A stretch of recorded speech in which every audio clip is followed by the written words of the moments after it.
자, 안녕하십니까. 한국지리 2학기 내신, 그리고 어떻게 이 과목에 접근해야 되는지 설명드리고자 나온 신철민이라고 합니다. 제 소개 먼저 간단하게 드리자면 저는 현재 한양대학교 사학과 졸업해서 대치 미래탐구학원 그리고 이 고덕 신동철의 생각의 차이 학원에서 중등 및 고등 사회탐구 전 과목 강의를 하고 있습니다.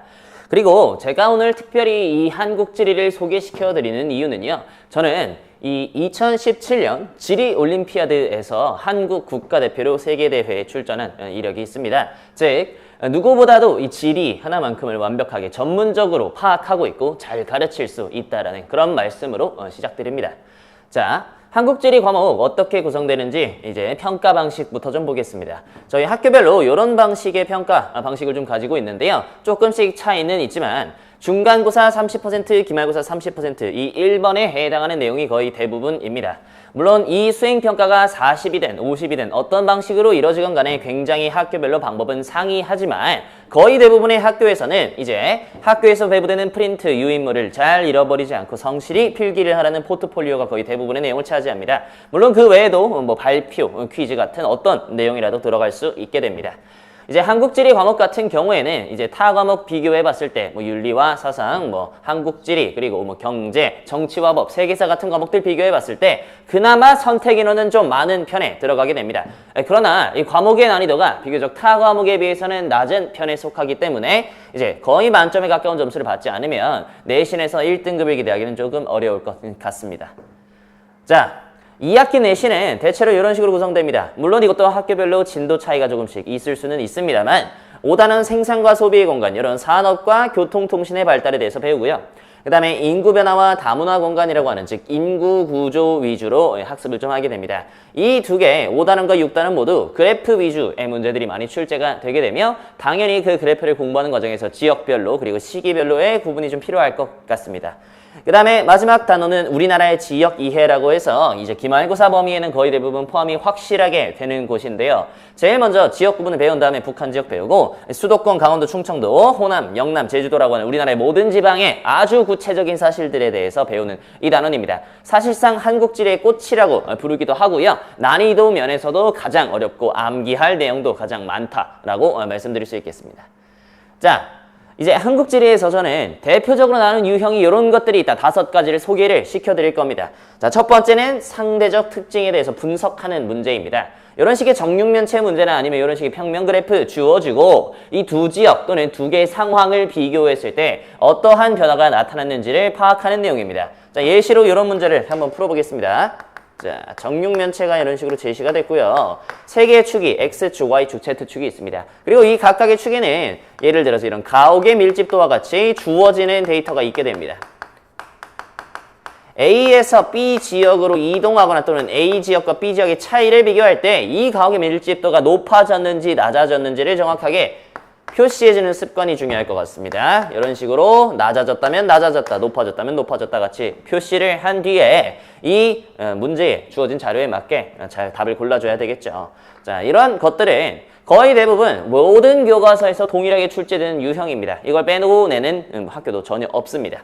따라서 가능한 많은 문제풀이를 좀 해보면 좋을 것 같은데 이런 식으로 모든 종류의 경우의 수, 예를 들어서 도시화 현상 또는 교통통신의 발달 현상이 일어난다라고 했을 때 그러면 요 상황에서는 우리 상대적으로 건물의 높이는 높아질 거야. 한번 정리하고요. 그 다음에 녹지의 비율은 낮아질 거야 같은 거 한번 정리하고요. 그럼 또 여기서 파생되는 개념이 홍수의 발생 확률은 높아질 거야 같이. 그러니까 문제 풀면서 나오는 모든 상황들을 이렇게 높고 낮음으로 정리해 줄 필요가 있다라는 겁니다. 네, 이런 식으로 본인이 스스로 정리를 좀 해보면 좋겠습니다. 자, 그 다음에 두 번째 유형으로 좀 넘어가겠습니다. 두 번째 유형은 현상에 관련된 문제입니다. 우리 요 문제 같은 경우에는 지금 교과서를 그대로 빼다 박은 문제인데 지금 대기업과 중소기업의 우리나라 구성 비율을 좀 물어보고 있는 문제입니다. 그런데 이제 가와 나에 보면은 가는 이제 현상의 정확한 명칭을, 그 다음에 나는 현상에 따라서 어떠한 변화가 또는 어떠한 대처가 필요한지 같은 것들을 물어보고 있습니다. 이런 문제 같은 경우는 비교적 난이도가 좀 쉬운 편에 속합니다만 변수가 하나 있다면 바로 교과서에 이제 이런 식으로 공업의 이중구조라고 하는 문장이 나오고 이 현상의 의미는 무엇인지, 그 다음에 어떤 식으로 대응해야 되는지 등등이 설명되어 있습니다. 미래인 교과서 기준이고요. 그런데 이제 문제는 이것만 보면 너무 쉬운 거 아니야 라고 생각하겠지만 이런 현상이 한 단어마다 10개에서 내지 20개까지는 등장을 한다는 겁니다. 즉, 한 번 시험 범위가 포함될 때 우리가 알아놔야 되는 현상은 엄청나게 많아진다라는 그런 이야기죠. 따라서 이것도 비슷합니다. 본인이 스스로 정리를 하는 것도 좋은데요. 좋은데요. 완전한 문장 형태로 정리를 하다 보면 분명히 내가 교과서에서 캐치를 하지 못하거나 또는 문제를 풀다가 요것의 표현을 조금이라도 바꾼 문장이 등장하게 된다면 조금 대응하기가 어려워질 수도 있습니다. 따라서 우리 교과서 내용은 당연히 중요하지만 이런저런 자료의 힘을 좀 빌려보면 좋을 것 같습니다. 네. 그 다음에 세 번째 좀 넘어가도록 하겠습니다. 세 번째는 이제 그래프가 본격적으로 등장하게 되는데 지역과 지역 사이의 데이터를 그래프로 이렇게 나타낸 겁니다. 지금 이 문제는 서울, 전남, 울산, 세종 이렇게 4개 지역에서 청장년층과 노년층 비율을 아주 깔끔하게 나타낸 그래프입니다. 이 그래프 같은 경우는 이렇게 X축이 청장년층 인구 비율을 나타내고 있고요. 그 다음에 Y축 같은 경우에는 노년층 인구 비중을 나타내고 있죠. 즉, 유소년층은 빠져 있습니다. 자, 유소년층이 빠져 있기 때문에 우리 100%가 될 수는 없겠죠. 그렇죠? 이렇게 합쳤을 때 어떤 도시들에서는 80%가 어떤 도시들에서는 70%가 이런 식으로 등장하게 될 겁니다. 따라서 이 유소년층 비중이 가장 많은 도시는 어디일까라고 한번 생각을 해보고 A, B, C, D 또는 가나다라 도시들이 이렇게 제시되면 여기에 대입을 해주면 되겠습니다. 자, 그런데 요거 자체가 이 유소년층으로 풀 수 없는 어려운 유형에 속합니다. 예를 들어서 요 가 쪽에 보시게 된다면 노년층 인구 비중은 거의 20%가 넘습니다.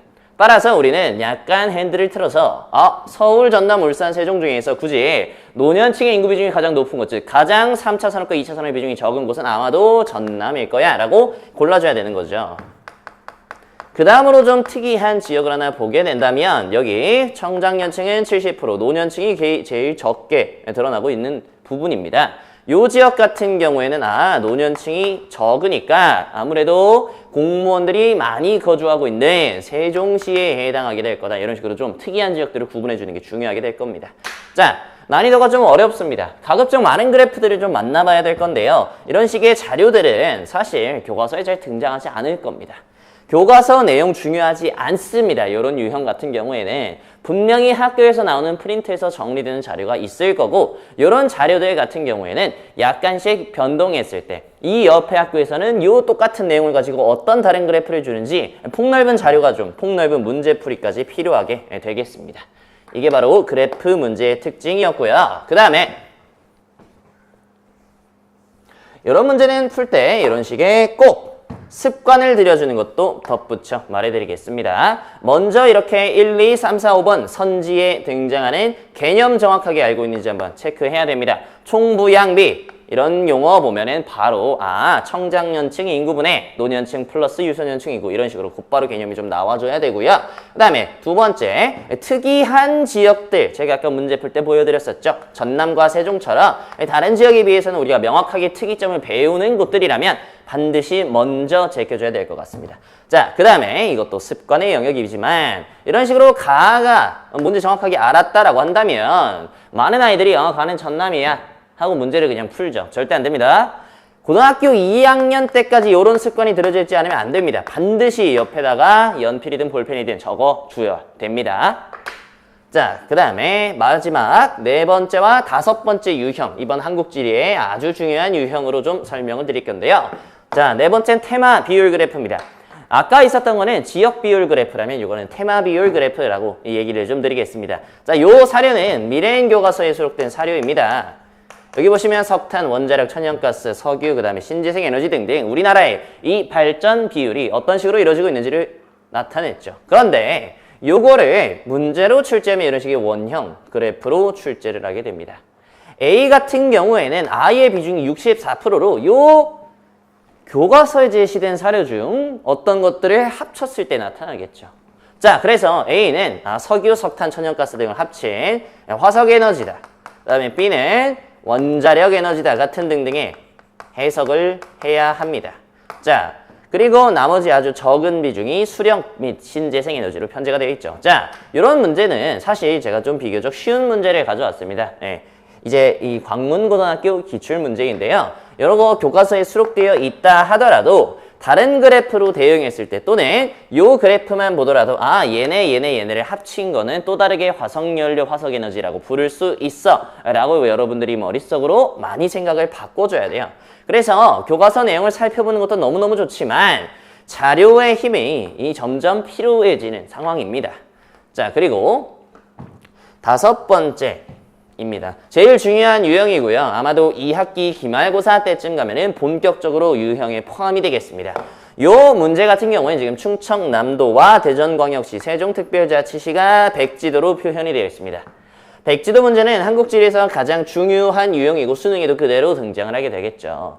그런데 이 백지도 문제의 단점은, 어려운 점은 A, B, C, D, E 그냥 막연하게 이렇게 줘버립니다. 이게 어느 도시인지 정확하게 알아야 돼요. 백지도만 주더라도 아 여기는 이거 지금 세종특별자치시네.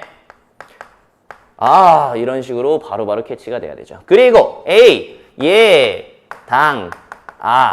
이거 학교에서 선생님이 안 알려주셨는데 학원에서 알려주셨어. 같은 이런 습관. 예당하천, 세대 이런 식으로 제가 분명히 수업을 들으러 오면 코칭을 많이 드리게 될 겁니다. 자 그러면 이제 여기까지 A, B, C, D 알았으면은 가나라고 하는 그래프도 같이 봐줘야 돼요. 요 그래프 마찬가지로 교과서에 등장하지 않고요. 1차 금속이 생산량의 65%를 차지하고 있는 이 지역 제철이 발달한 곳이죠. 당진이네. 자, 화학물질 그리고 약간의 자동차 생산이 이루어지네. 아산이네. 이런 식으로 많은 암기와 분석 능력이 필요하게 되겠습니다. 자, 따라서 우리는 요거는 그냥 교과서에 이렇게 쭉 나열되어 있는 모든 내용을 암기한다라고 해서 바로 될 게 아니라요. 정말 많은 문제풀이 필요하고 본인이 그냥 단순히 교과서에 수록되어 있는 내용 또는 이 자습서와 평가 문제집에 있는 내용만으로는 많이 모자라게 될 겁니다. 자료의 힘을 빌릴 것을 무조건 권장드리는 단원입니다. 자, 따라서 우리는 다음과 같은 강의를 권장드리겠습니다. 제가 이제 2학기 때부터 본격적으로 한국지리 강의를 열게 될 건데요. 다음과 같은 방식으로 구성이 됩니다. 철저한이라는 이름으로 이제 현행 교과서 완벽하게 분석이 좀 이루어졌고요. 이 외에도 하나부터 열까지 스스로 정리하는 노트가 제공될 예정입니다.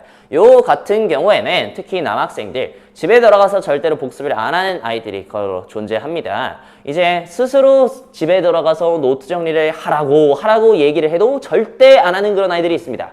그러면 안 됩니다. 우리 수업에서 등장한 핵심 개념, 그 다음에 이 수업에서 오늘 내가 이 개념을 다뤘으면 이런 거는 이런 방식으로 출제될 수 있어. 출제 포인트 유형을 같이 수록해 놓습니다. 저는 문제 풀어오는 숙제보다 요거를 더 강조합니다. 성장통 강조드립니다. 그 다음에 데일리 지오그래피라고 해서 일종의 저희 시그니처 컨텐츠인데요. 이제 아침에 7시에 학교를 가고 학원에서 이제 집에 돌아오는 길 밤 10시 이럴 때 전에 5분 10분씩 그렇게 휴대폰 보는 시간이 너무 아깝습니다. 그래서 저는 교과서에 등장하거나 또는 교과서에 등장하지 않더라도 중요한 것들은 지도, 사진, 사료들 선별해서 학생의 휴대폰으로 매일 아침 등굣길에 볼 수 있도록 500자 내외의 컨텐츠를 전달합니다. 따라서 이런 방식의 컨텐츠들로 이루어지게 된다면 충분히 한국지리에서 많은 도움이 돼서 고득점을 받을 수 있게 될 겁니다. 자, 이 교재 같은 경우에는요, 이제 한번 출제된 적이 있는 모든 사례들은 다 수록하는 게 제 개념 교재의 목표이고요. 그리고 그 외에 대표 유형에서 드러나고 있는 것들, 예를 들어서 우리 요번 한 강의의 유형이 10개가 등장한다면 변형까지 하게 돼서 20개 또는 30개 정도의 문제들이 추가로 수록되는 총 한 번에 30개에서 50개 정도의 문제를 풀게 되겠습니다. 그리고 테스트 같은 경우에도 철저하게 암기를 하기 위해서는요. 저는 무조건 누적 테스트를 시행한다는 방침입니다. 첫 주에는 이렇게 배운 내용들이 한 번 다시 테스트를 보지 않으면 마지막 주 가면 다 까먹게 됩니다. 무조건 저는 다시 누적으로 테스트 보게 시킨다는 점입니다. 자, 그리고 또 질문응대 같은 경우에도 제가 굉장히 빨리빨리 잘하고 있는데요. 오전 10시부터 새벽 2시까지 1대1로 어떤 방식이든 카카오톡이든 문자든 보이스톡이든 모두 가능하게 될 거고요. 이 보이스톡 같은 경우에는 특히 밑에 있는 클리닉처럼 본인이 암기가 좀 미진하거나 과제를 안 해온 경우가 있게 된다면 이렇게 암기의 방향성을 피드백하고 이렇게 비대면 클리닉을 제공하게 됨으로써 저는 굉장히 좀 훌륭한 클리닉 관리 제도를 보유하고 있습니다. 자, 그리고 아까 간단하게 설명드렸던 것처럼 데일리 지오그래피라고 하는 내용, 요거 제 시그니처 컨텐츠이기 때문에 반드시 꼭 기억해서 찾아주셨으면 좋겠습니다. 자, 그리고 마지막으로 직전 보강 이야기 많이 문의 주시는데요. 보통 내신 기간에 이제 시험 일정이 공지가 되면은 한 3주에서 3주 반, 4주 정도쯤 되면은 학원에 이제 문의를 주시게 되면 직전 보강 일정이 설정이 되어 있을 겁니다. 우리 한국지리 직전 보강 같은 경우에는 중요한 사료들 포함한 프린트, 교과서, 분석 내용을 이제 개념 교재로 담을 예정이고요. 가능한 많은 문제 풀어볼 수 있도록 200에서 300제 정도의 문제 자료, 그리고 마지막으로 들고 다니면서 암기에 도움이 될 수 있는 손필기 자료까지 이렇게 준비를 좀 할 예정입니다. 자, 지금까지 이렇게 한국지리 강의 간단하게 설명드렸는데요. 2학기 내신에서 본격적으로 좀 만나 뵙도록 하겠습니다. 감사합니다.